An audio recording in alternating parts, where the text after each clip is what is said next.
Andy, I just want to ask you slightly off track of that.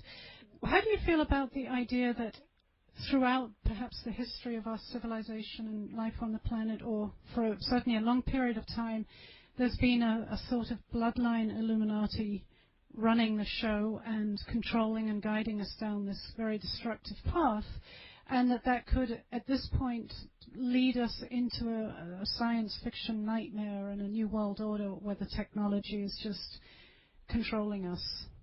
Well, I think that I choose to view the so-called Illuminati merely as powerful, wealthy, oligarchical families and individuals who don't have the best interests of the human race in mind because, for example, they want to continue to profit from weapons production or from the trafficking in metals or drugs or dangerous pharmaceuticals or petrochemicals. So my conception of the Illuminati is not a set of occult bloodlines, although obviously such bloodlines may also exist, but really anybody whose values and actions are inimical to the best interests of the human species and to the rest of the cosmos. And so I kind of conceptualize this as a battle between good and evil that goes on not only on the macro level of the organization of societies and the role that powerful individuals and dynastic families and bloodlines play, but also the battle that goes on in the heart of every individual human being. I mean, are we going to choose, as Buckminster Fuller articulated it, utopia rather than oblivion? Now, in this vein, clearly, I'm being a planetary whistleblower around these technologies, not just to talk about the necessity to explore whether we should implement teleportation as possibly the most significant environmental issue of the 21st century, and the need to obviate the emissions that conventional transportation modalities are causing. But also I'm blowing the whistle because of the threat posed by chronovision.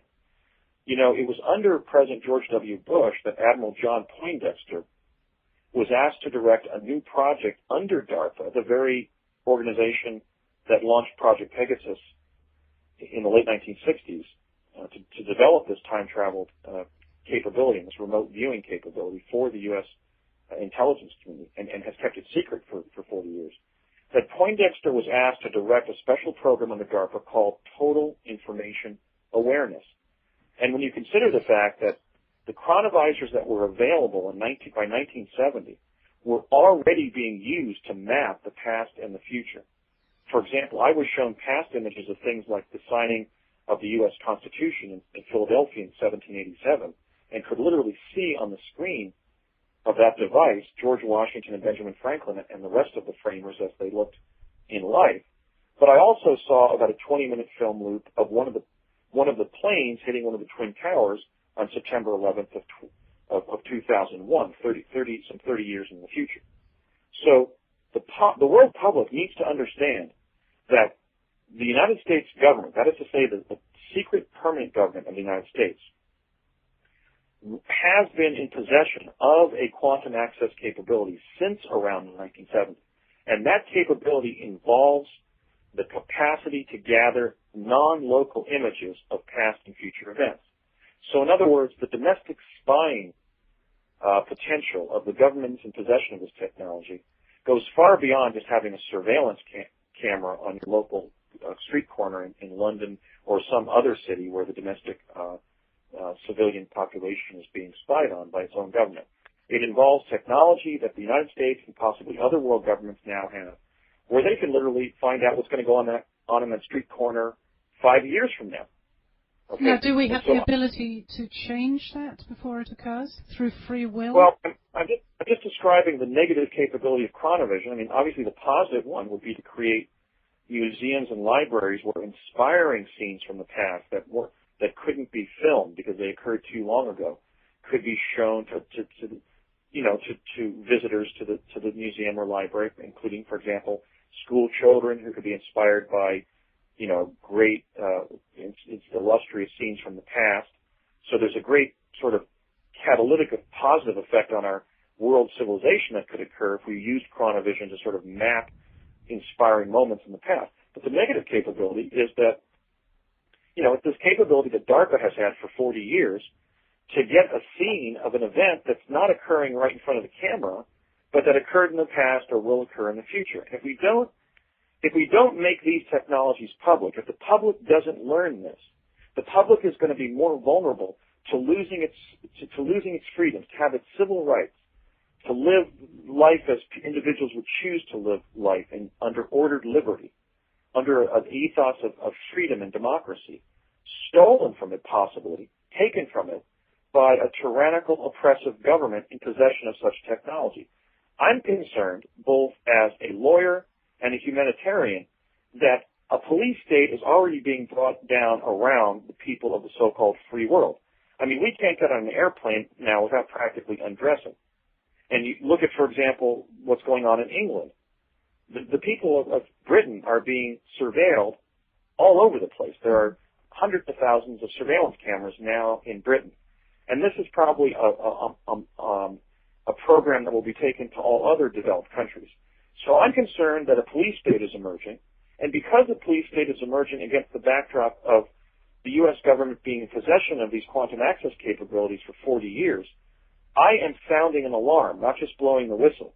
I'm sounding an alarm that the public needs to know that we need to re-democratize our governments, because our governments are in possession of technology that can subject us to a thoroughgoing form of oppression.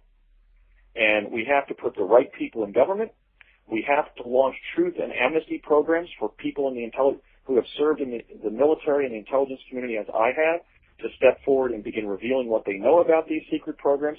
We really need a political revolution. It doesn't have to be violent, but it could be nonviolent, to really bring these secrets into the light of day. Because as Justice Brandeis said, sunshine is the ultimate antiseptic. We need to clean up government. And the disclosure movement is going to be an important part of this.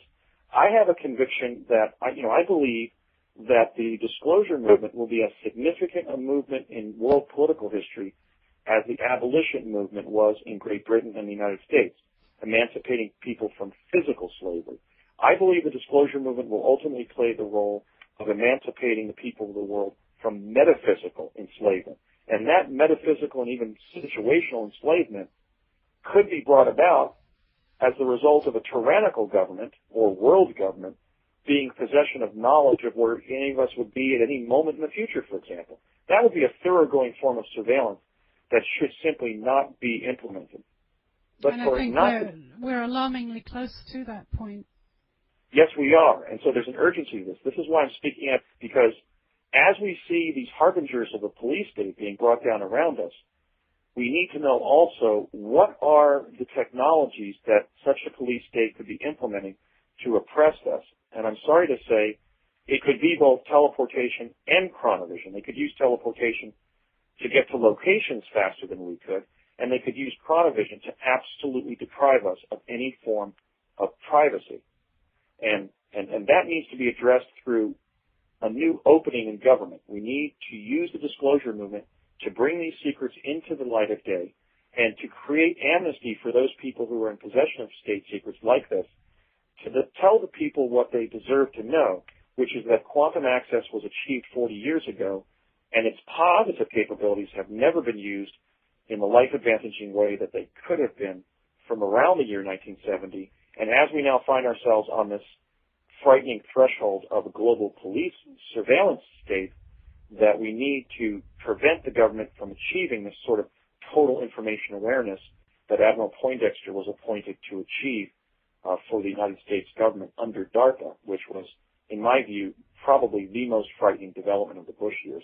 So yes, I'm speaking out as a whistleblower because I believe that people should possess basically a right that they are endowed by their Creator to live in freedom and enjoy life, liberty, and the pursuit of happiness without being oppressed by a tyrannical government that would wish to surveil them at any particular moment of their lives. Do you feel more hope with the current government, with the Obama administration, that we may reach a point of disclosure of all these different technologies, or is it business as usual